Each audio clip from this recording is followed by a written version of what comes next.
ఊరుకోండి పవన్, ప్రశాంత వాతావరణం కలుషితం చేయొద్దు, ఇప్పటికీ తెలంగాణ ప్రయోజనాలకు మోకాలు అడ్డుతున్న బాబుకు వంత పాడుతూ మీరు మమ్మల్ని ఉద్ధరించేదేంది. ఈడ ఒక పార్టీ ఆఫీస్ ఓపెన్ చేసాడు నిన్న, అందరం కూడా చూసినాం. అంతకుముందు లేదా అంటే ఉండే, కానీ మొన్న కావాలని జిద్దుగా ఒక మాట అన్నాడు, మనందరికీ కూడా యాదికి ఉండాలి. ఈసారి బరాబర్ జనసేన ఇక్కడ పోటీ చేస్తుంది. అయిపోయి ఆ రోజే అయిపోయింది, ఆ మాట అన్న రోజే అయిపోయింది. మనము ఏమి అనకపోతే వాళ్ళు ఏం చేస్తారు, ఎక్కడ దాకా వస్తారు అనేది చూసిరు కదా. ఇసంత రమ్మంటే ఇల్లంతా నాదే అని ఒక సామెత ఉంది, యాదికుందా? జస్ట్ ఇసంత రమ్మంటేనే ఇల్లు మొత్తం నాదే అని మాట్లాడతారు కదా. ఇప్పుడు వీళ్ళ కథ ఇదే ఉన్నది. ఒకనాడు ఇటు పక్క తొంగి చూడడానికి కూడా ఆలోచించినటువంటి వీళ్ళు ఇలా వాళ్ళ పార్టీలను ఎస్టాబ్లిష్మెంట్ చేసుకుంటూ, పార్టీ ఆఫీసులను బ్రహ్మాండంగా ఓపెన్ చేసుకుంటూ, మన వాళ్ళనే కత్తి ఆంధ్ర ఉందే కానీ పొడిచేటోడు మనోడు అన్నట్టు వీళ్ళంతా మనోళ్ళే ఉన్నారు. ఆయన వెనకాల సపోర్ట్ చేసిన వాళ్ళు ఉండేప్పటికే మనం తీసుకొచ్చి నెత్తి మీద పెట్టుకుంటున్నారని ఇక్కడ ఉన్నటువంటి తెలంగాణ వాదులంతా కూడా మొత్తుకుంటా ఉన్నారు. చూడండి ఇలా ఏమక్కరా అవకాశం. రేవంత్ రెడ్డి ఉన్నాడు, మమ్మల్ని ఏమన్నాడు. చంద్రబాబు నాయుడు కలిసే ఉన్నాం కాబట్టి మేము ఎక్కడికైనా పోతాం, ఏమన్నా చేస్తాం, మమ్మల్ని కాదంటాడు. కేసీఆర్ ఏమన్నా అడ్డం ఉన్నాడా?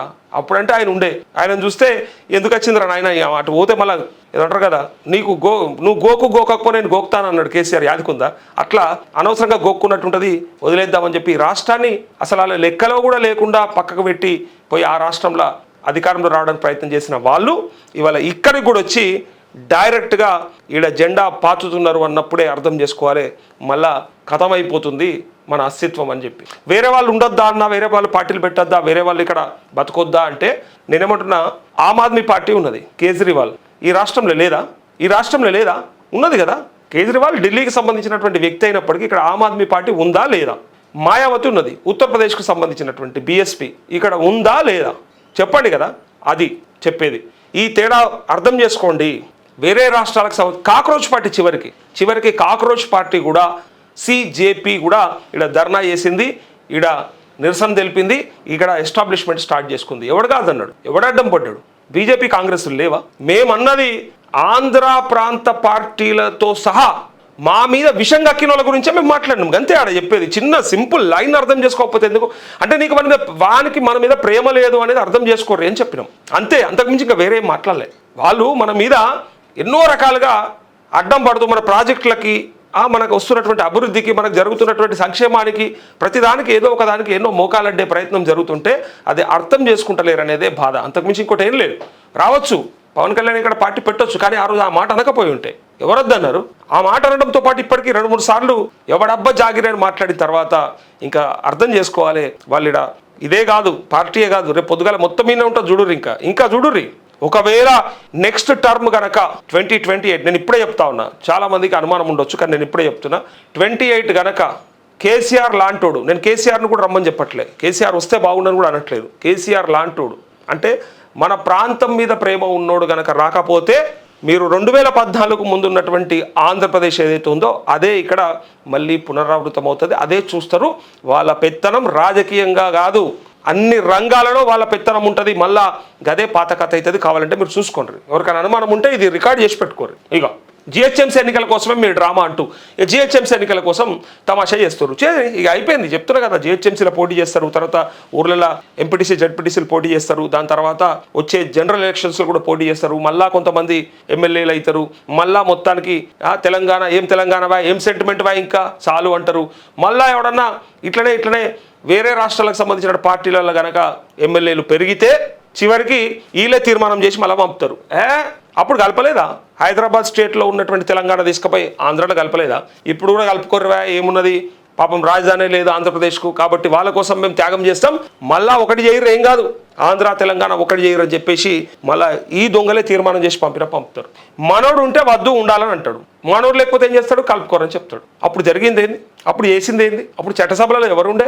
ఏం చేసిరు? తీసుకుపోయి ఆయన అమాయకమైనటువంటి అమ్మాయిని తీసుకుపోయి ఒక తుంటరి పిల్లగానికి అంటగట్టిరని చెప్పి అన్నాడు జవహర్ లాల్ నెహ్రూ చెప్పి, ఒకవేళ వీళ్ళ సంసారం కనుక పొసగకపోతే, వీళ్ళు సెట్ కాకపోతే మళ్ళీ వీళ్ళు ఏరు కాపురం కూడా అంటే వేరు చేయొచ్చు కూడా, వీళ్ళకి కావాలంటే విడగొట్టొచ్చు అని చెప్పి ఆ రోజే చెప్పిండు. ఇలా మళ్ళా అదే అమాయకమైన అమ్మాయిని తీసుకుపోయి మళ్ళీ కలపడానికి ఇగో ఈ అమాయకమైనటువంటి అమ్మాయిని ఇట్లా డిస్టర్బ్ చేయడానికే పక్క రాష్ట్రంకి వెళ్ళి తుంటర అబ్బాయిలు వస్తున్నారని ఇలా ఈ కామెంట్స్ వస్తూ ఉన్నాయి. ఇగో మీ అవకాశవాదం రాజకీయం మాకు అక్కర్లేదు. తెలంగాణ వికాస సమితి సింగిడి తెలంగాణ అస్తిత్వ వేదిక బహిరంగ లేఖ వీళ్ళు రాసిర్రు. చెగువేరా సిద్ధాంతాల నుంచి సనాతన ధర్మం వరకు విరుద్ధ భావజాలాల మధ్య సులువుగా యూటర్న్ తీసుకోగల సందర్భాన్ని బట్టి రంగులు మార్చగల పచ్చి అవకాశవాద తెలంగాణ వ్యతిరేక పవన్ కళ్యాణ్లు మాకు అక్కర్లేదు అంటూ చెగువేరా సిద్ధాంతం అంటాడు, ఇటు పక్క సనాతన ధర్మం అంటాడు. అసలు దానికి దీనికి ఏమన్నా సంబంధం ఉందా? చెగువేరా సిద్ధాంతం ఏంది, సనాతన ధర్మ సిద్ధాంతం ఏంది? దేంతో ముడిపెట్టి అంటే నీకు నచ్చితే ఒకటి చెప్తావు, నచ్చకపోతే ఒకటి చెప్తావు, లేదా సందర్భాన్ని బట్టి ఒకటి చెప్తావు. పుట్టిన పుట్టుక ఏడబుట్టినవో 4 జాగాలు చెప్తావు. ఇక అందుకే ఇవన్నీ కూడా కామెంట్లు వస్తూ ఉంటాయి.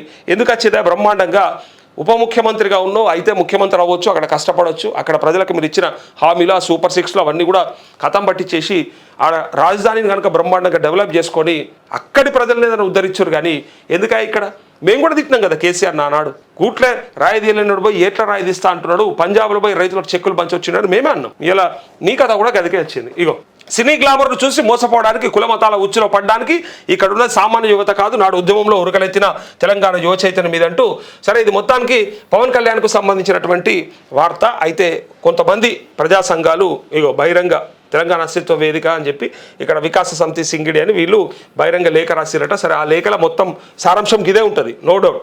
ఎక్కడికి వెళ్ళి మీ జాగాలో మీరు ఉండుర్రి, మీరు మంచిగా చూసుకోండి. ఇద్దరిని ఏర్పడగొట్టినాక అయిపోయినాక మళ్ళీ ఏంది పొత్తు కథ ఏమున్నది? మళ్ళీ నేను వస్తా, నేను మళ్ళీ అప్పుడప్పుడు ఇట్లా మిటకరించుకుంటా పోతా, అప్పుడప్పుడు ఇట్లా గిల్లుకుంటా పోతా, అప్పుడప్పుడు ఇట్లా చేస్తా అంటే ఎవడు ఊరుకోడు. అయిపోయా. ఇప్పుడు ఏర్పడ్డం మంచిగుండురా నాయన అంటే లేలే మేము వస్తాం, మేము మళ్ళీ మీకు తయారున్నాం దోసుకోనికి అని చెప్పినట్టు ఉంటుంది.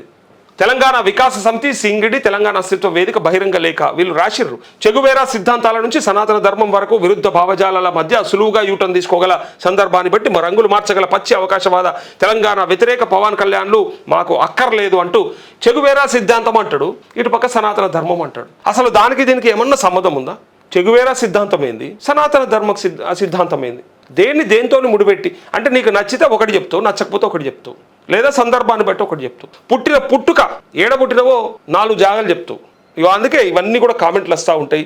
ఎందుకు వచ్చేదా బ్రహ్మాండంగా ఉప ముఖ్యమంత్రిగా ఉన్నావు, అయితే ముఖ్యమంత్రి అవ్వచ్చు, అక్కడ కష్టపడవచ్చు, అక్కడ ప్రజలకు మీరు ఇచ్చిన హామీలు సూపర్ 6లో అవన్నీ కూడా కథం పట్టించేసి ఆ రాజధానిని కనుక బ్రహ్మాండంగా డెవలప్ చేసుకొని అక్కడి ప్రజలను ఏదైనా ఉద్ధరించారు. కానీ ఎందుక ఇక్కడ మేము కూడా తిట్టినాం కదా కేసీఆర్ నానాడు. కూట్లే రాయి తీయలేనాడు పోయి ఏట్లా రాయి తీస్తా అంటున్నాడు, పంజాబ్లో పోయి రైతులకు చెక్కులు పంచి వచ్చినాడు మేమే అన్నాం. ఇలా నీ కథ కూడా గదికే వచ్చింది. ఇగో సినీ గ్లామర్ను చూసి మోసపోవడానికి, కుల మతాల ఉచ్చులో పడడానికి ఇక్కడున్న సామాన్య యువత కాదు, నాడు ఉద్యమంలో ఉరకలెత్తిన తెలంగాణ యువ చైతన్యం మీదంటూ సరే ఇది మొత్తానికి పవన్ కళ్యాణ్కు సంబంధించినటువంటి వార్త. అయితే కొంతమంది ప్రజా సంఘాలు ఇగో బహిరంగ తెలంగాణ అస్తిత్వ వేదిక అని చెప్పి ఇక్కడ వికాస సమితి సింగిడి అని వీళ్ళు బహిరంగ లేఖ రాసిరట. సరే ఆ లేఖల మొత్తం సారాంశం ఇదే ఉంటుంది, నో డౌట్.